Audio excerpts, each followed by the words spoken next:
मसीह में प्यारे भाई बहनों, आप सबको जय मसीह की life with Jesus Christ channel पे आपका स्वागत है।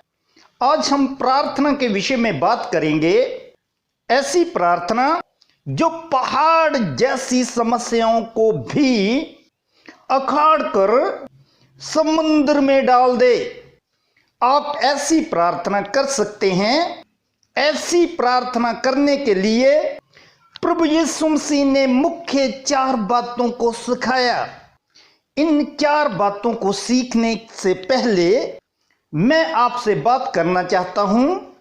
कलीसिया में बहुत से मसीही भाई बहन आते तो है, मगर वो प्रार्थना करवाने के लिए आते हैं, प्रार्थना सीखने के लिए नहीं आते। जैसा लूका 11 अध्याय और उसके पहले वचन में आया है कि प्रभु यीशु मसीह के चेले तो बहुत थे, मगर एक ही चेले ने कहा कि प्रभु यीशु मसीह हमें प्रार्थना करनी सिखला। मेरी आप लोगों से यही बेनती है कि आप भी प्रार्थना करनी सीख लें और पहाड़ जैसी समस्याओं को समुद्र में डाल दें। अब हम मरकुस 11 अध्याय और इसके 25 वचन से, और जब कभी तुम खड़े हुए प्रार्थना करते हो तो यदि तुम्हारे मन में किसी के प्रति कुछ विरोध हो तो क्षमा करो। क्या आपने कभी खड़े होकर प्रार्थना की है? वचन में प्रभु यीशु मसीह ने खड़े होकर प्रार्थना करने के लिए कहा।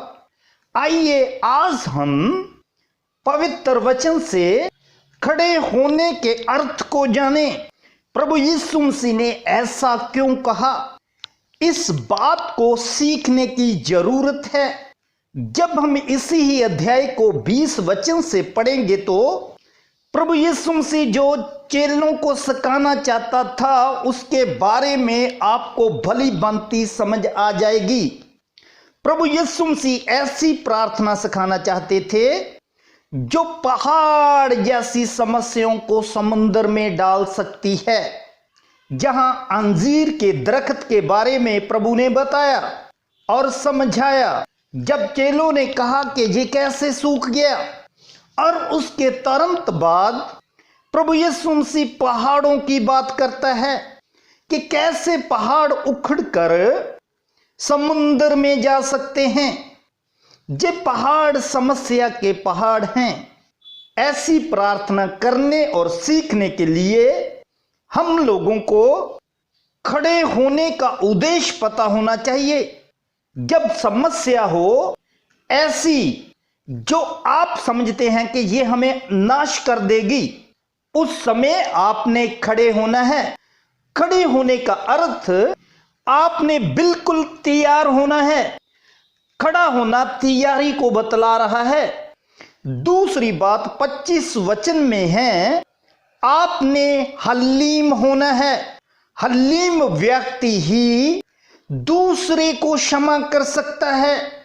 जो दूसरे को क्षमा नहीं करता वह अहंकार और घमंड में भरा हुआ व्यक्ति है।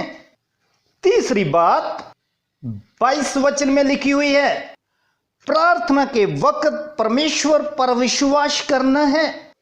चौथी बात 22 और 23 वचन में लिखी हुई है, वो अपने आप के ऊपर भी विश्वास करना है, जिसको सेल्फ कॉन्फिडेंस बोलते हैं।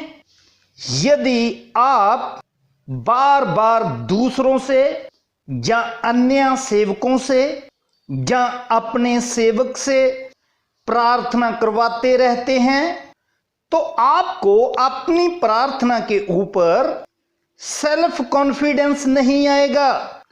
फिर 23 वचन में यही लिखा है कि आपकी समस्या जो पहाड़ जैसी है वो समुद्र में नहीं जा सकती।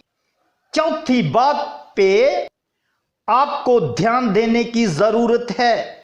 यही बात प्रभु यीशु मसीह इस अध्याय में आपको और मुझको समझाना चाहते हैं। इस प्रार्थना को अच्छी रीति से समझने के लिए हम लोगों ने प्राणिनिज्म को समझना है। प्राणिनिज्म की घटनाएं हमारे लिए शिक्षा का कारण है और हमारी जड़ें हैं। प्राणिनिज्म की बातें सीखकर हमारा ईमान मजबूत हो जाता है।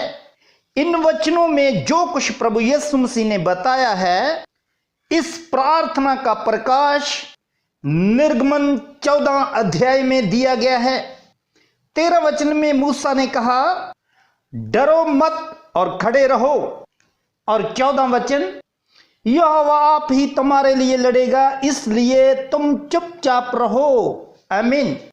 14 अध्याय में आप इस्राएलियों की समस्या को जानते हैं। समस्या क्या थी? पीछे मिस्र के राजा की फौजें थी और आगे लाल समुंदर था। इस्राएली लोग आगे जाने से डरते थे और पीछे को जब देखते थे तो मिस्र की फौजें थी। 10 वचन में लिखा है, इस्राएली अत्यंत डरे चलाए कि अब क्या होगा।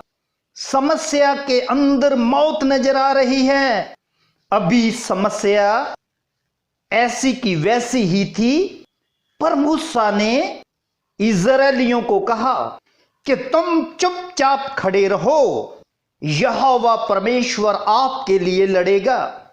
और 13 वचन में मूसा ने कहा, जो बड़ी समस्या मिस्री लोग हैं, फौज हैं, आज तुम देख रहे हो, मगर आज के बाद ये समस्या आपको कभी भी नजर नहीं आएगी।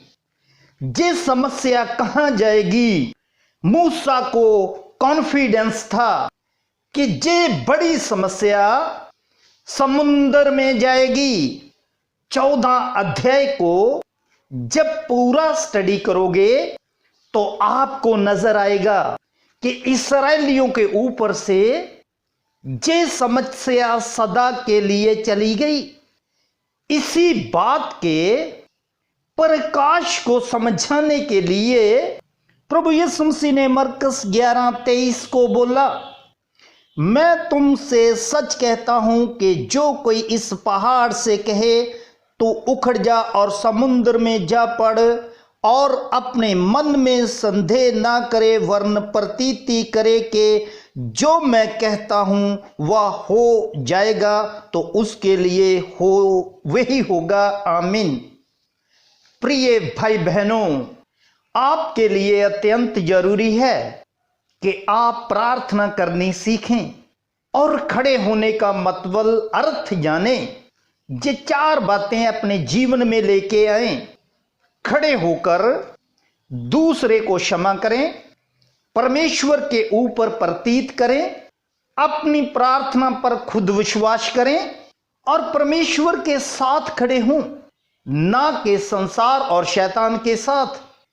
तो मैं विश्वास करता हूं आपकी पहाड़ जैसी मुश्किलें जो आज नजर आ रही है, वो हमेशा हमेशा के लिए समुंदर में जा रही है। आमीन।